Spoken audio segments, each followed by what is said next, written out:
My name is ND, and today I'd like to ask the question, what makes a Paper Mario game great?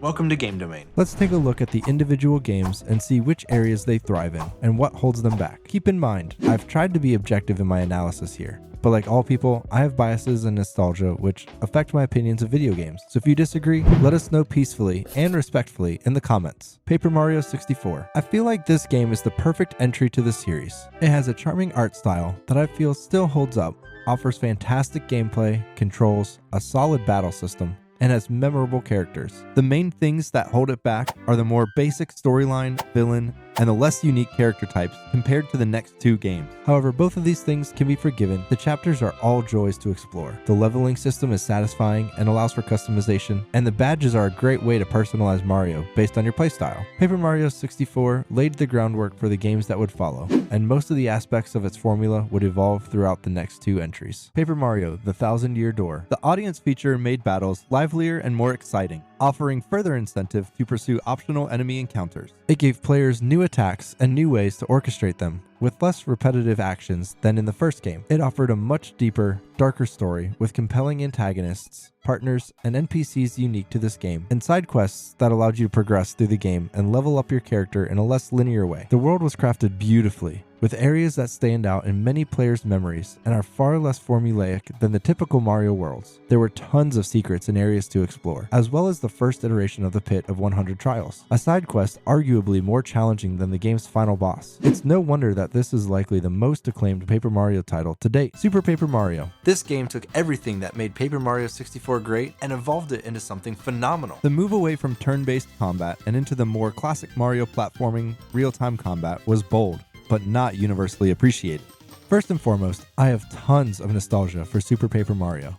It's maybe my favorite video game of all time, or at least in the top 3. It's the first Paper Mario game I ever played, and when I played it, I had never heard of Paper Mario. However, I truly believe that, nostalgia aside, Super Paper Mario provides the best overall game experience. I also think that if Super Paper Mario had come first, and the creators then shifted into a more straightforward RPG style over time, it would be less polarizing. Okay, clearly I have a deep love for this game, but I want it to be as objective as possible, so here are a few of its shortcomings. I totally get why some people feel it was a bad change. If you were in love with the camera perspective, movement, and combat mechanics of the first two, this may be less fulfilling. The XP system was more basic than the first two games. It being present was a huge plus, but when you level up, it upgrades a predetermined stat, HP or attack, as opposed to you having stat customization. The lack of badges meant less customization and attack options. Some areas felt somewhat empty in 3D. I didn't really feel like this as a kid, but as an adult, I feel like they could have done more with the 3D perspective in certain areas. In some places, they totally nailed it though. However, if you are a huge fan of platformers, then it's certainly a welcome new angle. Plus, I feel like turn-based combat was never the basis of the Paper Mario franchise, or at least was not the core concept that made the games great.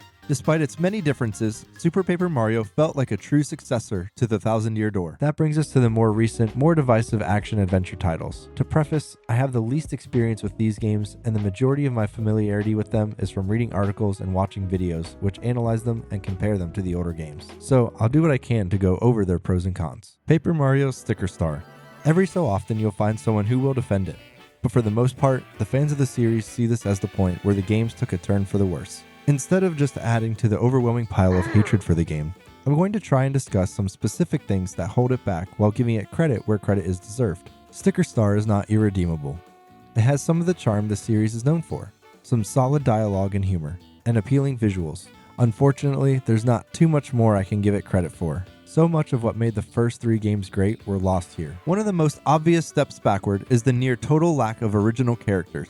Instead of a world packed with new NPCs and enemies with distinct personalities, the game almost exclusively utilizes classic Super Mario characters, but not anything in the realm of demonic shadow queens, members of ancient tribes, or mysterious cape and monocle wearing antagonists threatening the existence of all worlds. The villain here is Bowser, which is not just disappointing because it's formulaic, but it almost feels like it separates the franchise even further from its roots because of Super Paper Mario's inclusion of Bowser as a protagonist. Paper Mario Color Splash. Most of the criticisms I have for Sticker Star could be echoed about this game, just less harshly. Speaking more positively, this game improved upon the action-adventure formula of Sticker Star in almost every way. This game had gorgeous visuals, second only to the Origami King, excellent dialogue and humor, and some creative levels, such as the section where you operate the cannons aboard a sailing battleship. Paper Mario the Origami King. The battle system is both new and familiar. It's turn-based, but the ring system adds a puzzle element that, to some players, makes battles much more enjoyable and to some distracts from the battling itself. However, this game offers more uniqueness than the previous two, starting with the non-Bowser antagonist. The fact that King Ollie has a previous close relationship with Mario's main partner Olivia is reminiscent of Count Bleck and Tippy from Super Paper Mario. This provides the foundation for a better story than Sticker Star or Color Splash. In addition, the visuals are undeniably beautiful. It has the best graphics of any Paper Mario game, and some areas are truly striking, particularly the desert oasis area. The major positive is that it seems to be a solid game in its own right, one which makes much better use of the new formula than Sticker Star or Color Splash did. The huge con of this game is that it triples down on Nintendo's shifting of the Paper Mario series away from its RPG roots and toward a more formulaic action-adventure approach. Utilizing the rings, it seems like there are far more creative ways to reach your opponents, but far fewer creative ways to actually attack them. Once again, the world and characters are more formulaic, relying heavily on classic Super Mario locations and characters. It's got loads of charm and some solid gameplay, but if you're looking for an experience comparable to the first 2 or 3 Paper Mario games, you'll likely be left wanting something different from it. So let's return to the original question behind this video. What makes a Paper Mario game great? I've done my best to narrow down what I consider to be the 10 most important criteria that, when met sufficiently, provide the best possible Paper Mario experience. 1. A compelling story with unique characters. 2. Partners to assist in combat and movement. 3. Clever dialogue. 4. Visually appealing art style. 5. Exploration. 6. Puzzles and secrets. 7. Cohesive world design with unique areas. 8. An XP system which rewards combat. 9. World development and lore. And finally, 10. A willingness to go darker than other Mario games. Let's start off with the original, which gets an 8.5. I took off half a point for the story since it is very simple compared to the next 2 games in the series, but does have some really interesting characters. The game also isn't very dark, so it gets a point off there. The Thousand Year Door, to no surprise, gets a 10 out of 10. It just does everything you could ask from a Paper Mario game, from its story, world and characters, and everything in between. Super Paper Mario gets a 9. It does just about everything you'd want from a Paper Mario game, but I took off a point for exploration and XP. Being a linear game, exploration is limited, and XP is limited as well, as I mentioned before. Sticker Star and Color Splash both get a 3.5.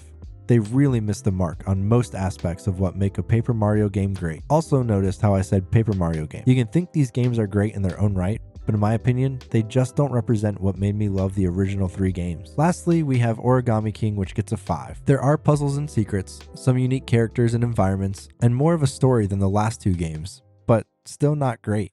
So what can Nintendo do to make the best possible Paper Mario game?